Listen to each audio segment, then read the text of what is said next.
Sometimes the most revealing moments happen when nobody expects them. Not during a big announcement.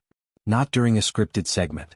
But in the quiet seconds before the cameras even start rolling, when two people who have spent years sitting side by side, laughing through commercial breaks and surviving early mornings together, suddenly realize that time is running out on something they built without ever meaning to build it. That's the feeling so many viewers describe when they talk about the moment Kelly Ripa and Ryan Seacrest shared on Live. It wasn't loud. It wasn't dramatic in the traditional sense. It was two friends trying and failing to hold themselves together in front of an audience that had watched them grow into something more than co-hosts. And that's exactly why it hit so hard. For 6 years, Kelly Ripa and Ryan Seacrest occupied one of the strangest kinds of relationships in entertainment. Not a marriage, not a friendship in the traditional private sense, but something that lived almost entirely in public. Millions of people woke up with them. Millions of people learned their rhythms, their inside jokes, the way Kelly would raise an eyebrow right before Ryan said something ridiculous, the way he'd let her finish a sentence just so he could undercut it a second later. That kind of chemistry can't be manufactured by a producer or written into a rundown sheet. It has to be lived day after day until it becomes instinct. So when the day finally came for that chapter to end, it makes sense that neither of them could quite keep their composure.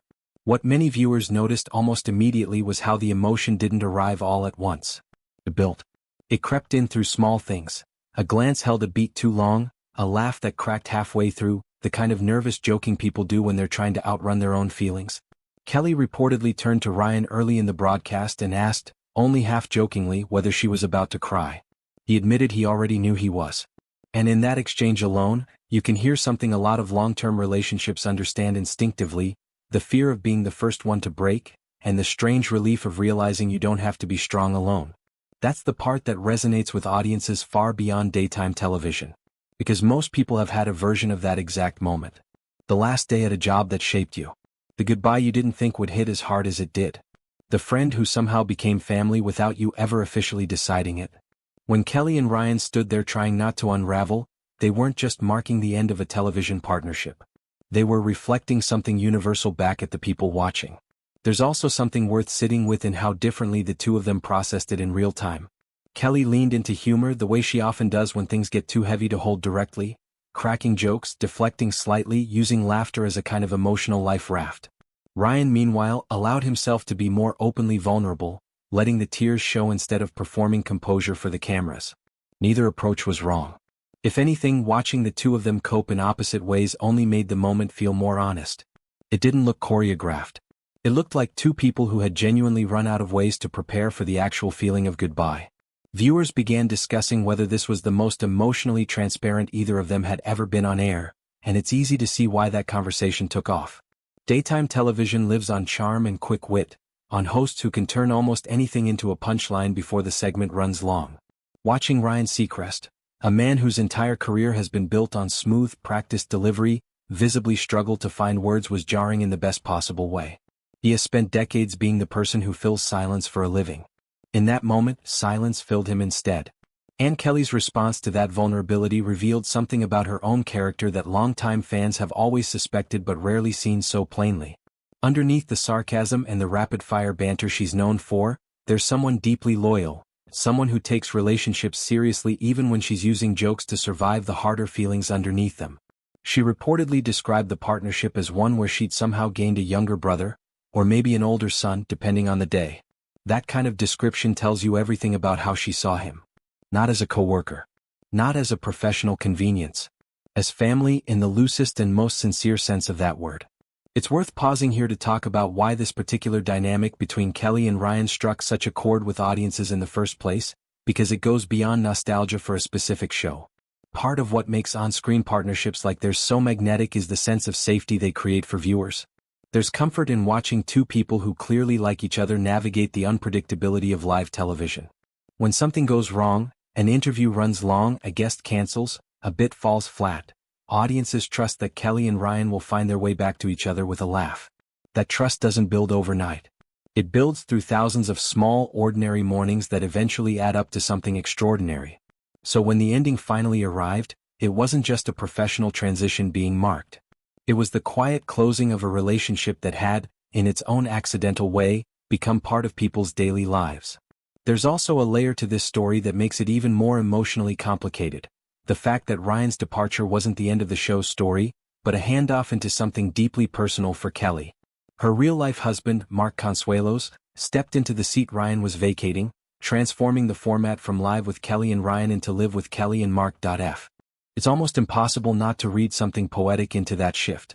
One relationship built through years of professional familiarity was making way for one built through decades of marriage. Some fans wondered whether that transition made the goodbye even harder for Kelly, since it wasn't simply losing a friend, it was watching one very specific chapter close so that an entirely different kind of partnership could begin in its place. And maybe that's part of what made the emotional moment between Kelly and Ryan land the way it did. It wasn't just an ending. It was a hinge point, a visible human reminder that even in a career full of transitions, some goodbyes still catch you off guard. What's remarkable watching it back is how little of that emotion needed explaining. Nobody had to tell the audience what was happening. You could see it in the way Ryan kept his eyes down for a moment too long. You could see it in the way Kelly reached for a joke almost automatically, the way people do when they're trying to protect themselves from feeling something too big to name on live television. Body language in moments like this tells a more honest story than any scripted farewell ever could. And that authenticity is exactly why clips of the moment continued circulating long after the broadcast ended, with viewers replaying it, discussing it, and in many cases, admitting they hadn't expected to feel this affected by two talk show hosts saying goodbye. It says something about the era we're living in too. In a media landscape full of manufactured drama and performative emotion, audiences have become remarkably good at spotting the difference between something real and something staged. This didn't feel staged. It felt like two people who had spent 6 years building an unlikely, unscripted friendship, forced to confront the fact that mornings were about to look very different. There's a particular kind of grief that comes with the end of a routine, even a happy one. It's not the same as losing someone completely. Kelly and Ryan have remained close by all accounts, continuing to speak warmly about each other in the years since. But there's still something that gets lost when a daily rhythm ends, when the specific version of a relationship that only existed within those four walls, under those studio lights, at that particular hour of the morning, quietly comes to a close. You can stay friends forever and still mourn the version of the friendship that only existed inside a very particular chapter of life. Maybe that's the real reason this moment continues to resonate with people well beyond the original broadcast. It's not really about celebrity nostalgia. It's about recognizing, in someone else's very public goodbye, the shape of every private goodbye we've ever had to give ourselves permission to feel. Perhaps the reason so many people remain invested in Kelly Ripa's story, through Ryan Seacrest's departure, through Mark Consuelos stepping into that seat, through every emotional beat in between, isn't simply because they've spent years watching from the outside. It's because audiences continue to see something genuine in the way these relationships are handled. With humor when things get hard, with honesty when the humor runs out, and with a kind of loyalty that doesn't disappear just because the cameras eventually turn off. And maybe that's why moments like this stay with viewers long after the segment ends and the next morning's show begins. What did you feel the first time you watched Kelly and Ryan's goodbye? Did it remind you of an ending in your own life? A job, a friendship, a routine you didn't realize you'd miss until it was gone? Share your thoughts, your favorite Kelly and Ryan memory, or your take on what this moment really revealed about the two of them. Sometimes the comment section ends up telling just as honest a story as the moment itself.